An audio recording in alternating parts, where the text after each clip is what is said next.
Hello, my front-end friends, and welcome to my podcast, General Musings. My name is Kevin, and this podcast is usually a place for me to share whatever is front of mind for me in any given week, usually in some way that's related to front-end development, and often more specifically CSS. Though this week's going to be a little bit different because we're going to be doing a little bit of a mini mailbag. I asked for some questions from people and got some good ones.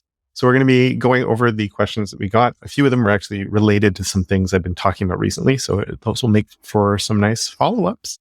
And also, before we get into that, though, I do want to say I was recently really lucky and got to have a conversation with Travis Nielsen, who, if you don't know, is the creator of the Dev Tips channel, who's the reason I actually started my own channel. And yeah, it was a really awesome conversation. And I'm going to be posting the full interview. Well, I'm going to edit it a little bit and post the full interview here as a podcast episode, probably in about, hopefully 3 weeks or something. I have another interview with Una that I'm going to be posting before that one. So anyway, we'll get around to it. But the reason I'm mentioning it is because in the interview I did with Una, and I have another one I'm going to be doing with Sarah Sweden shortly as well, part of what I added in those was I wanted to capture that general musings essence a little bit of not just talking about CSS or code and stuff and getting to know the people a little bit more. And my conversation with Travis involved a lot more of that than it sort of planned originally, but in a really good way. And I think I want to start doing more interviews in that realm because I've been on as a guest for a lot of podcasts at this point. And a lot of the time, I end up talking about a lot of the very similar things in terms of my story and then getting into sort of my thoughts and beliefs and other stuff on CSS and things like that. And I think if I'm going to be having these guests on, I'm sure most of them have done the same thing. So I think I'm going to try and make the personal side a little bit bigger. And so we can get to know the people in a way that's different from what we see them always posting and talking about. Though, of course, we'll have some code related stuff on there as well. But yeah, anyway, it was a fantastic conversation and it's made me start thinking a lot about what I want to do with this space here. And so, yeah, I guess that's it. And we'll jump into the questions now. And let's see, I have them right here and I don't want to delay too long. The first one, here we go. The first three are actually very well tightly knit. So I made a mistake. I put a Google form together so people could ask their questions and I only put one field. So I don't know anybody's name that asked these. And I apologize. Or I think one person wrote their name in the field. But yeah, I don't have names. So I apologize for not having a name field so I can credit who asked these. But the first question was, what are the steps you use to study an online coding course that you've bought? Or how do you get the most out of a course that you've bought? It's a really good question. And this is something I find hard. And I also think self-paced learning is hard. And it's something I think a lot about since I make courses.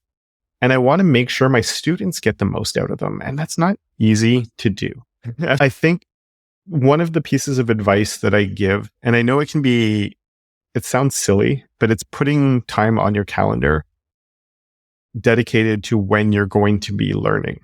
And especially if you purchase a course and you spend money on a course, you clearly value what you could get from it. Like you see that there's value there and you want to extract that value out. And when you start doing the course and everybody jumps in like really, that you dive in, right? You're excited. You have this new thing you want to learn and you binge through a whole bunch of lessons. And then the next day you'll probably do some more. And then the next day, and then it sort of fades off a little bit. And then eventually you take a break and then maybe you get back into it and you do a few more lessons like 3 weeks later. And then that binge is a lot shorter than the previous one. And then you just never go back to the course again. This is speaking from my own experience. Hopefully you haven't had these problems, but just based on the average completion rates of online courses from the different things I've read can be anywhere from 3 to 30, which is like 3% is depressingly low. I don't have any way of knowing what my own students are because of the platforms I use. I really hope they're higher, but I always try and find ways to help. But one of the things I recommend is people put time on their calendar for learning.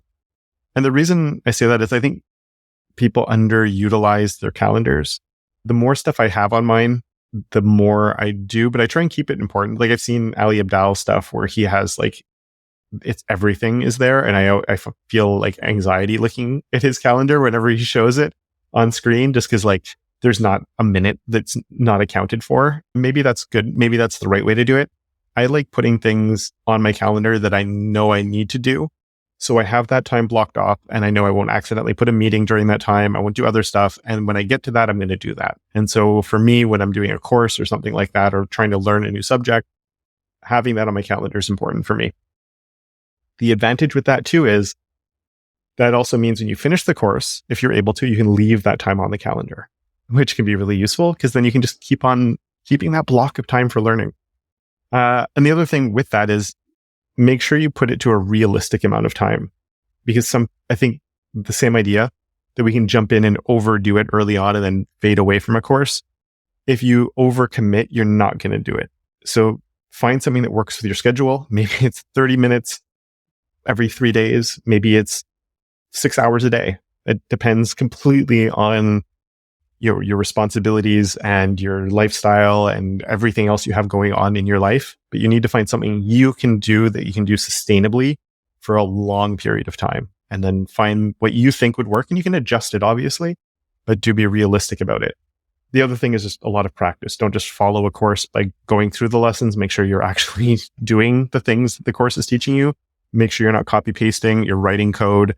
Try and go ahead of lesson. Like if you know what's coming in terms, or if you're reading a lesson, like, or watching a video, like pause and do stuff on your own. Don't just follow along word for word or copy the code. Like maybe look at it, minimize the window that the code was on and try and do it yourself. You need to be able to do it independently. And so if you're just having your hand held the entire time and then you start trying to write the code, you're not going to be able to do it. So just getting the little bits, and then you build on those little bits and you get more independence and everything else along the way. I think that's it.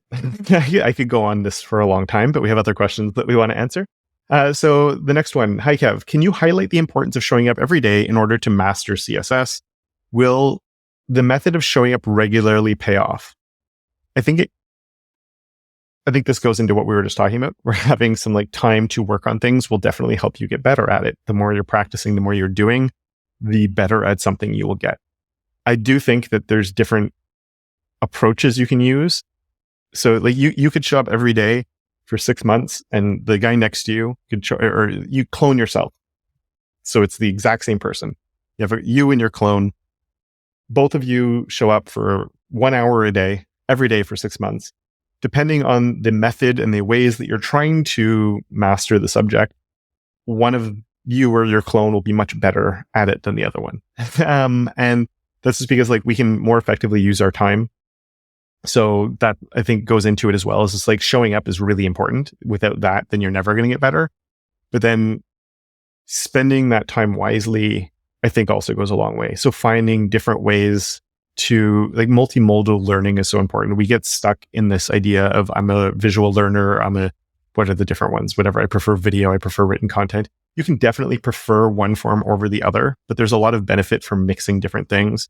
And most importantly, actually creating stuff. And that's like a really big part of it. So a little bit, like I said, where if you are following tutorials or following other things, pausing, not looking at the code and trying to do things on your own, trying to fix problems on your own. And the other thing that I've talked about before is teaching, whether that's, or teaching or note-taking or writing a blog, talking about the things you're learning, trying to explain the things that you're learning goes so far in reinforcing what you're learning, finding those knowledge gaps, enabling you then to fill in those knowledge gaps, and then you just get better and better. And the stronger the foundation you have, which you build by finding any gaps you have in your knowledge, the faster you add new skills after that. So I think that goes a long way. And that actually goes to this next question, which was, I listened to your previous podcast and I moved to start writing a blog, which makes me so happy to hear that. Even I said, I want one person who listened to that episode to start something. That episode was worth it. So I'm so happy to hear this. So they want to start a blog about what they've learned. Can you kindly point me to a website where I can write my blogs? Thank you. So I would recommend creating your own site to write your blog from. There's 11T or Astro as like static site generators that make that side of things really easy to do. And it gives you a new thing to learn. So I would recommend having your own place. If you want to get more eyeballs on your stuff, I would probably say Dev2, just because it's an established platform that I think, I don't know, I've written some stuff on there. Free Code Camp is always looking for authors too. So depending on what you're talking about, you might be able to get some stuff on Free Code Camp. And then if you're feeling really comfortable with what you're doing, you could look on some of the more established sites, Smashing Magazine. I don't know what's happening with CS and Strix now. They have like 2 new articles. So I don't know if they're doing anything, but like anywhere you can get it. But Dev2, I think, is perfect. It's also less stressful than trying to write for like one of these places like Smashing or something. But I would still say have your own site, and you can set up, when you do it to Dev2, you can have like I can never say the word canonical URL. So it's saying like the original source is your site and you're just cross-posting it onto Dev2. So Dev2 can help build, get more eyeballs and everything, but you have your home where you've built it, which is a good skill set right there. But it's also your space. And I think there's a lot of value in having your own space in today's world and not relying on other places, like even Medium, like that was really popular. If I see a thing on Medium now, a lot of the time I don't even go because I know that half the time it's paywalled. And so, yeah, that's sort of, I think that you could also cross-post to Medium though, is another option. But I'd still really recommend having your own place to do it. It doesn't, you could even just at the beginning, if you don't want to pay for a URL, you could have everything set up as a static site very easily using one of the static site generators I said. Or there's others. I listed my 2 favorites, but there's many others. And then just use like a GitHub Pages or whatever, Netlify or Vercel or whatever you need with their free tiers. And you have the whatever website, a GitHub page URL. And then eventually, if you want to make it more of your own, then you end up purchasing a URL. But you could run a site completely for free as a blog or whatever. And, you can even, early articles could be explaining what you've built. And I've seen really good blogs that are out there that like when they add a new feature to their site, they make an article on how they did that feature. And then I've gone and like used the stuff I've learned from that to integrate into other websites. So yeah, that could be really cool things to do. Yeah, there we go. Those are all the questions about learning. As I said, it followed up a bit from last week. So I thought that was cool. Going in a bit of a different direction is, 100% they are. I don't use them a lot. And I think I'm actually going to start doing them more in my videos. I use them for things like borders a lot, or outlines and small stuff. There's nothing wrong with pixels anywhere other than font sizes. The one place you don't want to use pixels is your font sizes, just because it makes it less accessible. So you sort of want font sizes to be something that are always based on the rem in one way or another, just so it helps adhere to user settings if they have gone and set something up. Everything else, it depends a little bit. I actually used, I don't remember if it was M or Rem I think it was Rem in a filter. It was a backdrop filter blur or maybe just a regular blur. And someone commented saying, wouldn't that have made more sense in pixels? Because if a user had changed their settings, do you want it to be more blurry? And I was like, oh, that's a good question. And I don't know what the right answer there is. I don't think it would have bothered me one way or the other, but I was like, you know what? Pixels might have been a better choice there. If it comes to like padding and margin, I could see use cases where they could be fine. I tend to prefer M's or Rems there just because I find when you're like so much is built around the content and the font sizes are such a big important part of that content that having that relationship of spacing to me makes sense. Like if I increase the font size, I also want the padding to probably increase and the margins to increase. Because if I increase the font size and I had my margin at say it's a margin bottom on a paragraph of 12 pixels and the font size gets bigger, but that margin doesn't change, that could be kind of strange. And obviously if you zoom in, the pixels get affected too. So this isn't talking about like people zooming in and out of browsers. But if the font size were to be manipulated in any way and that margin bottom doesn't adjust with it, that could be kind of weird. And all of a sudden the spacing looks like it's getting smaller and smaller as the font size gets bigger and bigger. It's not actually smaller, but the relationship of that space relative to the font size is smaller. So it looks like it's shrinking away. But I think for like box shadows, borders, I don't know, lots of stuff. There's lots of times where I think it's completely fine to use a pixel. If you're doing it for your media queries, you're using it for, I don't know what else, anything basically. I think you're probably okay as long as it's not for font sizes. But anytime you use any unit, I think it's important to be able to say why you're using, like, why did I use that unit? What's the benefit of that unit being used in that? And that's the same, why am I using Flexbox instead of Grid here? You should be able to say why Flexbox is the better choice. If you're early on, that can be really hard to do because you're not 100% sure and you're just, I think it's going to work better is still an answer though. Or, and your answer could be because I'm more familiar with Flexbox and I know I can get it to work. Over time, that might change. We always change what we're doing, but you need to, I think as long as you can justify the choice of pixel in a certain situation, then go for it. All right, moving on to another question. We have, what other languages do you know well apart from CSS? And related to this, what do you think of PHP? So first, PHP is very different from CSS. I haven't touched PHP in about a decade. So I don't think I have I don't know if I can form an opinion about PHP because it's been that long since I've touched it. At the time, I knew enough to make custom themes of WordPress a little bit, or custom functionalities within WordPress at least. So I have played with PHP. It was fine. It did its job, what I needed it to do. It's not the favorite thing I ever used, but yeah, it's okay, I guess. And I've heard that there's been a lot of good things happening to it recently. So that's good. But I don't have any strong opinions about PHP, to be honest. Other languages I know well apart from CSS. CSS is by far and large the one that I know well, right? That's the one I feel comfortable with. I could sit down and teach somebody about most things CSS related without planning it and probably do a half decent job, which is why that's what my channel is focused on, because that's what I can sit down and teach. I plan my stuff out. I build my demos ahead of time. I plan lessons. I have outlines and all sorts of stuff. But if I need to, I can talk about it. And as I'm going through lessons, a lot of time I go off script because I think of stuff that would be useful for what I'm teaching about. If I'm doing that for other languages, I don't have that comfort level. So with JavaScript, I have to plan a lot more and hope I don't make a stupid mistake along the way. But I also don't know as many alternative solutions to things. I also don't what I just said about being able to justify myself for things I'm doing. There's a lot more because I know this works rather than I know this is the best solution. So I can make stuff happen in JavaScript. I can write it relatively comfortably, but I don't have the comfort level with it to be able to sit down and teach someone JavaScript without having to plan it. So I guess that's the big difference there. I've mucked around with Python, but you wouldn't want me teaching you Python. Yeah, I've probably spent less than 20 hours playing with Python. If you want to get into other things, I've used React, I've used Vue and those, but that's, sort of JavaScript adjacent, I guess. You know what I mean, and stuff. But again, it's not things that I've gone super in depth with or play with too much. So yeah, hopefully that answers the question there. The next one, the next couple are CSS questions. Well, okay, sorry. I usually will do some base CSS changes on the universal selector, the star selector, such as box sizing, padding, margin.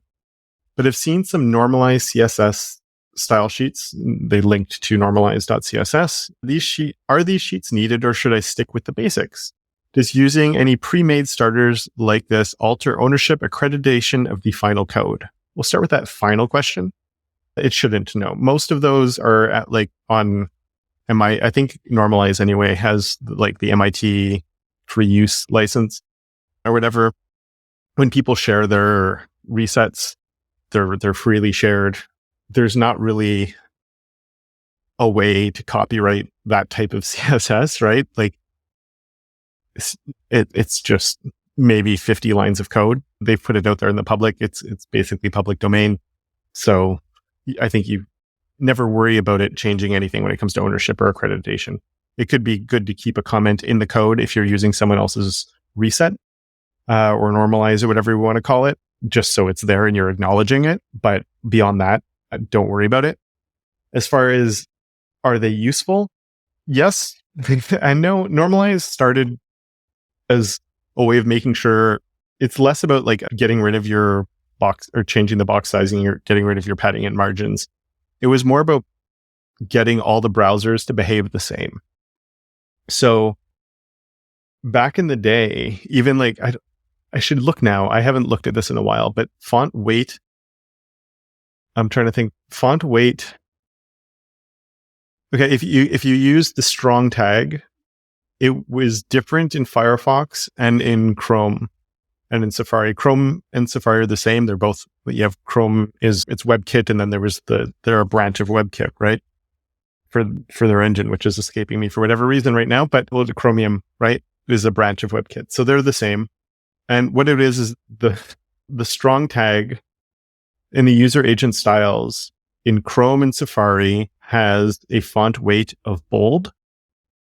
And in Firefox, it has a font weight of bolder. And there's a big difference there, because if you have a font weight of, say, 400 on something, and then you have a bolder, it's going to go to the next step that's available. So in Firefox, if you have a font that has a font weight 500, it would choose the 500. Whereas if you have a font weight of bold, it would go to the 700. So you'd actually have a different, if you didn't declare what your font weight for your strong tag was, it potentially could be different between the two browsers. That's a really silly example in one sense, just because it's not like a big thing that's going to have a huge impact on things. But it's just one of those places that it's the first thing that came to mind on the difference between two different browsers. And so the idea with normalize was just to make sure they're all the same as a starting point. So, you could run into cross-browser incompatibilities and other stuff, but at least when you started working on your website, everybody would be on the same page. And it goes into some of like the more niche things and stuff that you wouldn't even really think about. And it's just nice that you don't have to think about those things. These days, modern browsers have a lot less differences between them than they used to. They used to, if you go back far enough, they were wildly different. It was massive differences between them. Even, between Internet Explorer and Netscape Navigator, we didn't have a box sizing property, and the two of them handled box sizing differently. So you can just imagine how that went. These days, there's a lot less. So if you look at different resets, there's like Josh Como has his and Andy Bell has his, and there's a few others that are out there. A lot of them there's not too much that they're doing. So just because CSS is in a better place, but there's the image and making sure we have a max width 100% and stuff like that. And you'll see a few opinionated things in there as well in some of them. I guess it depends a little bit on the scope of your projects, what you like to do, and other things like that. I tend to just roll my own that's sort of influenced by some of the other ones that are out there. But if you just want to use normalize.css, like it works perfectly fine. And normalize is sort of the base for a lot of other resets, like Reboot. Tailwind has their own that's a base on, I think, Sanitize, which is an opinionated version of normalize. Anyway, if you don't want to, you don't have to, but it's sort of just a nice way to set the stage and not have to think about things too much. A really long way of saying that. Next question. Do you favor utility classes, custom classes, or a combination of both? Thanks for the great pod and video channel. Thank you.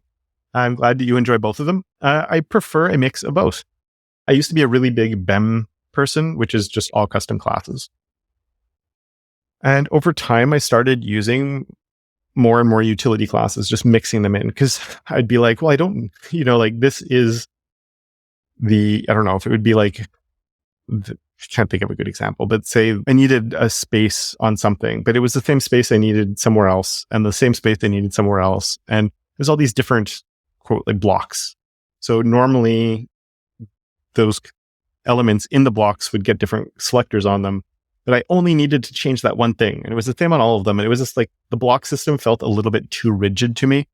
So I started going with utility classes for those types of things. And then I find what I tend to do is I have like a pretty wide range I have like font sizes, colors, and background colors. So text color, background color, spacing. Those are the things I tend to use utility classes for the most.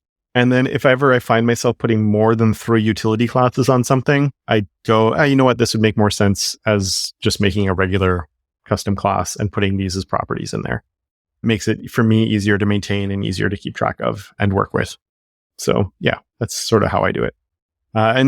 Maybe if I get to 4 and I'm like, I'm never going to need more than 4, I'll put 4 on there. But it's sort of like that's when I get to 3, that's when I start thinking like, should this just be a custom class instead? All right, next up. A while ago, you put up a controversial video titled A New Approach to Container and Wrapper Classes, which I loved and thought should become common use until something better comes along. Do you have any new thoughts on it, or maybe any old thoughts you think should be reiterated? Thanks. So here Stefan. Thank you, Stefan, for the question. Yeah. So for those who don't know the video, I proposed using grid as like having a parent grid that would control your layout. And then so you don't need containers or wrappers anymore. And you could have different classes on the elements that would sort of take up the width that you needed it to be. But anything that was on, you'd have like your main grid, and any direct child of that, it would sort of act as a container in a sense, but you could also easily break out of it or have narrower sections as well. I think it's great. I like using it. It's definitely sort of become my new go-to of how I work. And new thoughts on it. I've experimented with it. I got a few people asking questions about it where I'd split. One of them was for like a carousel-y type thing, like horizontal scrolling, but having the first item line up with whatever. So if we were in like the regular width area, to have it match that, but you could have it match a pop out or a breakout and different things. And then as you scroll, the last element would line up perfectly with like the right side. So I played with it more and got that working, and I was pretty happy with that. Then I also added being able to do like splits, like a 50-50 split section. That one made me have to rework everything a little bit, because there's like a grid line right down the middle, you sort of have to create a whole bunch of, you have to divide all your columns in half basically for the sizing. Anyway, it wasn't too bad, or not all of them, but the middle one. But it got there and it works well. The one thing I'm trying to decide at this point is, because like the one I have now that sort of has all of these features and stuff that I can use is pretty, there's stuff in there I don't need all the time, right? Like most of the time, I'm not going to use that 50-50 split, and I'm not going to use the carousel type element. And I'm probably not going to use all the different depths of things I've done. Like I have like a narrower section, a pop out, a breakout, an extra large, and then the full width. And like most of the time, I don't need all of that either. So it's like, do I want to just keep it all there so it's always available and I just bring that into every project? Or should I have like different versions of it that I can use depending on the project I'm working on? That's the main thing I'm trying to figure out. Because obviously the good thing with it is the ease of use. The hard thing with it is once it's set up, it's a bit of a pain to modify if it's in an existing project. So I feel like having a more robust version of it, even if you're not using all of it, is better. So if ever you do need that breakout all of a sudden, it's there, versus trying to then have to build it in. It's not that bad to do it. You can add it in without breaking anything, but it just takes a little bit more work. So that's, I guess, the main thing I've been thinking about. And we're going to go to the last question, because I've been recording for half an hour now, which is way longer than I thought I would be. And I have some other questions. We'll save those for another time. I apologize if I didn't get to your question. But what's the best way to have subtle UI animations, page transitions, or page transitions? Thanks for your videos. So I guess it depends on the animation or the transition. If it's page transitions, I mean, view transitions are amazing, but the multi-page view transitions are kind of limited. It's behind a flag only in Chromium right now, so that is very limited, but that will definitely be the solution. The page transitions with those are amazing. They're really easy to do, like incredibly easy to do. So I'm just holding off for those instead of coming up with really complex page transitions, because actual page transitions can be a lot of work without that type of thing. I think Astro actually has a really nice solution there, so you could play around with that too. As far as more subtle like UI animations, there it depends on the interaction. And, I think the best way to have them, I'm not 100% sure what you mean by the question, so it depends a little bit on the context. And I just realized I've been recording for like half an hour now. I had to cut a little bit out probably because my dog was barking at one point, but this has gone on a little longer than I was planning. So I'm going to end it here. I do have a few other questions I didn't get to, so I do apologize if I didn't answer your question. I'll save some of these for next time, and I'll do another one of these at one point or another. As I said, you can have a few interviews to look forward to. I have Una Kravitz. One is coming out hopefully next week. And then a week or two after that will be my one with Travis. And I have a few other people lined up already to interview, and a bunch of people that I want to interview. So I'm really looking forward to this. And we're going to have solo podcasts like I've been doing up until now, but interspersed with some longer interviews and stuff like that. So just a bit of an idea of what you'll be finding here if you are subscribed or you're thinking about subscribing. And with that, thank you very much for listening. I appreciate it very much. I hope you enjoyed this episode. And of course, until next time, don't forget to make your corner of the internet just a little bit more awesome.